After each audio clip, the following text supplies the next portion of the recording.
The Minnesota Vikings just got a big advantage we're going to talk about in this video. Hit subscribe if you're a Vikings fan or looking for anything NFC North related. That's what we're doing on this channel every single day. So sub up for sure. Don't miss out on all of the action. Let's jump straight into this big advantage, and it comes in a couple pieces, so stick around for all of them. Starts right here, though, with this amazing graphic put together by a Twitter channel called SF Data Niners, a 49ers fan, put together this restructure potential for the entirety of the National Football League, and the Minnesota Vikings holding top 5 restructure potential heading into the year where their cap desperately needs the help. I'm sure you've seen numbers like this, right? Oh, yeah.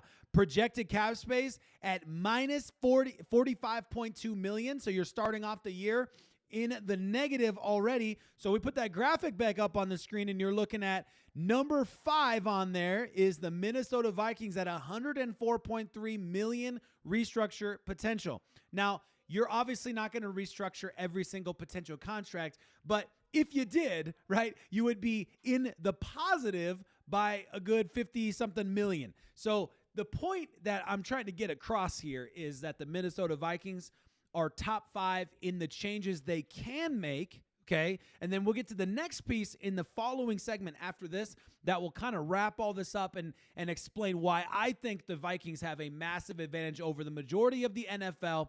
So that's all coming. Stick around for that. But first, in addition to projected cap space, we also have to talk about those draft picks because the Vikings desperately need draft picks this year, and they've got them, which is awesome. I mean, every team desperately needs draft picks, but the Minnesota Vikings for sure are going to need some draft picks, for sure. They got that one comp pick, which helps out, so they're looking at 8 picks. No picks in the 4th round, right? But double picks in the 3rd round, which is fantastic, and the 18th overall. Okay, all of that being said, that kind of leads into where I think we're going on this in this video. And I want you to comment down below the biggest offseason needs that you see for the Minnesota Vikings. Because I think there's a lot of big conversation, of course, happening around the quarterback position. No surprise there. There should be big conversation happening around the quarterback position. For me, it is probably the primary need that Minnesota Vikings fans feel related to this team's development. But in truth, if J.J. McCarthy does what he did in the tail end of the season on a consistent basis and stays healthy on a consistent basis, which is a big if, let's be real. If he were to do that, though, it wouldn't be the biggest need that you have on the team, which is why I'm curious what your thoughts are. And you can put them in whatever order you want, but I'm just thinking, where are like your top 3 needs as a Minnesota Vikings fan? Because the interesting thing is if you look at Pro Football Focus, you're going to get a completely different answer than if you look at like Vikings fans. If you look around the articles and like what the beat writers are saying, it is really interesting. So I'm definitely curious where you guys stand on that one. So comment down below your takes there. Here's the other piece of that advantage that I think is really fascinating. Check this out. So this is the percentage of 2025 defensive snaps still under contract through 2026. So looking at the Minnesota Vikings defense, which I don't need to tell you was a strong part of their game last year, the Minnesota Vikings defense is currently has 82% of last year's snaps are still under contract going forward. Number 3 in the NFL. Why is that so important? Obviously, you're able to bring Flo back, which is going to be a massive, massive lift long-term going forward. On top of that, in addition to that, with him being back and that continuity there, you also have a high percentage of player personnel continuity. So this is a win-win for the Minnesota Vikings, no doubt about it. And then the other thing to note, now the Green Bay Packers are at the top of the list, so exclude the Packers for a second. But look at Detroit and Chicago. The Detroit Lions at only 57% of their snaps coming from players that are currently under contract going into the new year.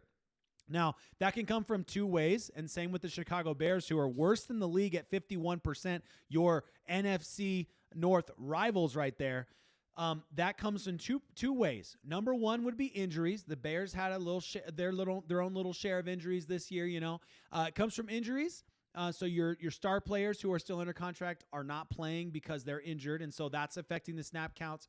And the other way that comes from is a lot of players leaving. So those are the two areas where you're going to see that happening the most.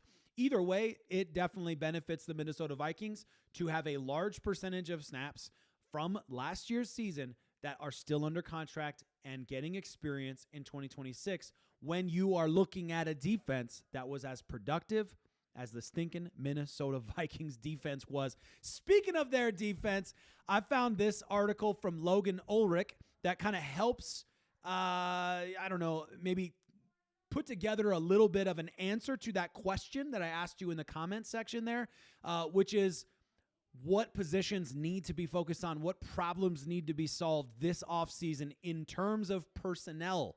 Obviously, you've got one of the best DCs, if not the best DC in the National Football League. So that's sorted. You got it, right? You have a proven offensive mind in Kevin O'Connell. I know I've seen you in the comments. Not all of you are a big diehard fan. I understand.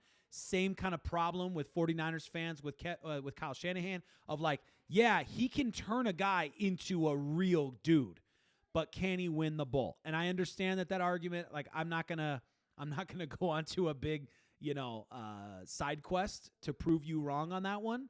But my personal opinion is you're crazy if you want to get rid of Kevin O'Connell because of the bowl thing. Like that's a fine argument when you've been on a team for, I guess, 10, 15 years or whatever, and you just say, we got to go another direction. The Philadelphia Eagles did that to Andy Reid, and look how many bowls Andy Reid has gone to and how many rings Andy Reid has on his hand.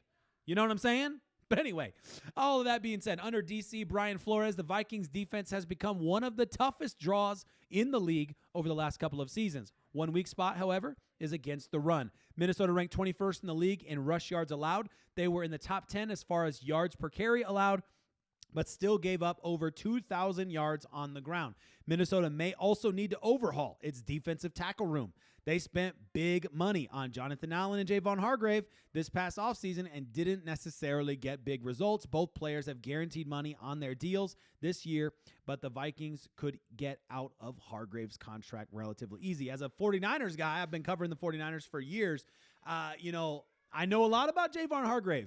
And what I know most about Javon Hargrave is he had one really good season in Philadelphia, and he got big money from the San Francisco 49ers to try and reproduce that, and he didn't.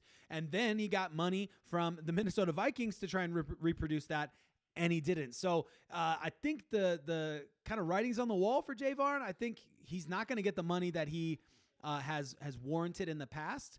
I think it's clear now that we know what guy Javon Hargrave is, and he's a good player, and that's it. Just a good player, and that's okay. But don't pay a good player great money. Play a good player good money, right? That's my opinion, though. You can disagree, of course, as always. Let me know your thoughts in the comments down below. Genuinely, I'm curious what you guys think and how you guys are processing this one. What are the biggest offseason needs for the Minnesota Vikings in your eyes? Obviously, you've got quarterback. You just saw, what's his name? I just forgot his name already. Logan say that he feels like defensive tackle. I think you've got some secondary upgrades needed, or secondary at least backups, right? For sure. There's a question mark at safety. We'll see about retirement and all that kind of stuff. Then you have what are your other needs, man? So corner, you could use a corner. You could use a center, obviously. That's the ones that stick out to me. But let me know what you guys think in the comments. I look forward to seeing it as always, and hope you guys have a fantastic rest of, what is it? What is the day of the week? Thursday. Have a fantastic rest of your Thursday night.